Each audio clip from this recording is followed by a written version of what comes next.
Hello everyone, a very good evening to you all. To all my viewers, to all my dear students and all my dear friends. Today in this session, we shall be discussing certain few questions from law of torts. From law of torts which have frequently been asked in different legal competitive examinations, right? Be it CLAT, UG, PG or judicial services examinations, right? APO exams. The first question that I have got for you is the meaning of the maxim ubi jus ibi remedium. What is the meaning of ubi jus ibi remedium, right? That the meaning is, that is ubi jus ibi remedium, it simply says that where there is a right, there is a remedy. Ubi jus ibi remedium. Try to understand this, that what do we actually mean by ubi jus ibi remedium. जहां जहां पर इसका meaning ये है कि where there is a right there is a remedy. जैसे कि मैं एग्जाम्पल देकर के आपको समझाता हूं, आप शायद से मेरे क्वेश्चन को मेरे एक्सप्लेनेशन को एकदम इजीली समझ पाओगे, कनेक्ट कर पाओगे. मैं ये कह रहा हूं कि जहां पर राइट है वहां पर रेमेडी होगा. कहने का मतलब यह है कि अगर मेरा राइट है और मेरा राइट वायलेट हुआ है, मेरा राइट इन्फ्रिंज हुआ है, मेरे राइट को छीना गया है, तो रेमेडी मुझे मिलेगा, कोर्ट मुझे रेमेडी देगी. इसी के कारण से कहा जाता है that where there is a right there is a remedy. अगर मेरा राइट ही नहीं है तो मुझे रेमेडी मिलेगा क्या?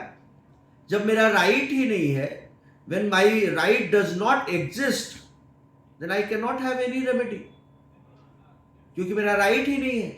लेकिन जहां जहां पर राइट होगा वहां वहां पर रेमेडी ऑटोमेटिक है कि रेमेडी आ जाएगा, राइट? क्योंकि रेमेडी आपको कोर्ट बिल्कुल देगी और कोर्ट का देना, कोर्ट का यही तो काम है. दैट इज कि अगर if your rights have been violated then that has to be restored back.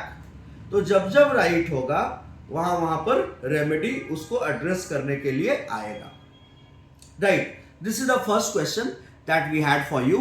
Coming down to the second question.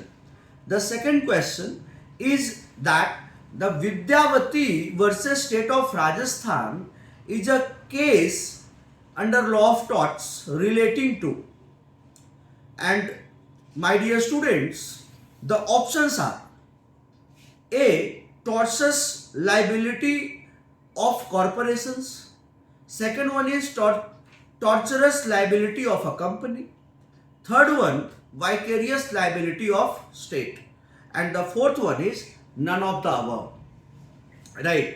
देखो, इसका answer vicarious liability of the state है, आप जान रहे होंगे. लेकिन अगर नहीं भी जान रहे हैं, मैं तुक्का लगाने का तरीका बता रहा हूं कि अगर नहीं भी जान रहे हो तो ये क्वेश्चन है. क्वेश्चन में क्या लगा हुआ है? Vidyavati versus state of Rajasthan.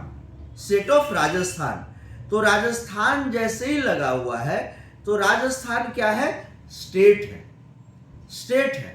तो आपका ऑटोमेटिकली पहले वाले में है कॉर्पोरेशन का है, दूसरे में कंपनी का है और तीसरा में वाइकेरियस लायबिलिटी ऑफ स्टेट. तो डायरेक्टली आंसर, आप अगर नहीं पढ़े, ऑफ कोर्स ये बहुत ही लीडिंग केस है तो आप जान रहे होंगे, लेकिन अगर नहीं भी जान रहे हैं तो आपको डायरेक्टली एलिमिनेशन राउंड से चलना है. और यहां पर क्योंकि स्टेट ऑफ राजस्थान है तो स्टेट तो होगा ही होगा, तो vicarious liability of state is the right answer. Guys, coming to the third question for today. The question is Kasturilal versus state of UP is related to which case law? Sorry, which principle, which doctrine? The first one is contractual liability of state. The second one is vicarious liability of state. The third one is fraud of state. The fourth one is none of the above. अब यहाँ पर जो भी पहले वाले विद्यावती वाले question में जो मैंने आपको एलिमिनेशन राउंड बताया वो इसमें अप्लाई नहीं करेगा. क्यों अप्लाई नहीं करेगा? क्योंकि इसमें तीनों में स्टेट है.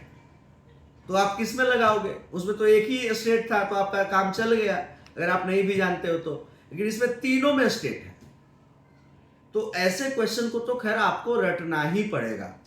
कस्तूरी लाल versus state of Uttar Pradesh बड़ा ही लीडिंग केस है, ठीक है। इसमें मतलब कि पाकिस्तान चला जाता, मैं कभी आपको डिटेल में केस को बताऊंगा कि सोना को लेकर के, गोल्ड को लेकर के पाकिस्तान चला जाता है। बड़ा ही इंटरेस्टिंग केस है। तो इसका जो ऑप्शन है my dear students, that is vicarious liability of state से डील करता है, राइट। तो इन तीनों क्वेश्चन बड़े ही लॉ ऑफ टॉर्ट्स के बड़े ही इंपॉर्टेंट क्वेश्चंस हैं, जो कि बहुत बार एग्जाम्स में पूछे गए हैं, और जुडिशल सर्विसेज में तो बहुत बार पूछे गए हैं। आप देख रहे हो बिहार जुडिशल सर्विसेज की एक किताब है, और इसी से मैंने कराया है, ये बहुत बार पूछे गए, राइट। सो गाइस, अगर और भी किसी भी टॉपिक पर दिक्कत हो तो आप मैसेज भेजिए यार, एकदम मतलब कहीं भी कुछ भी दिक्कत हो, send us the message and we'll clarify all your doubts and will make you conceptually very strong, right? So stay tuned on India's biggest law learning platform, that is Chanakya Judicial Academy and Chanakya Classes. Thank you everyone. Jai Hind.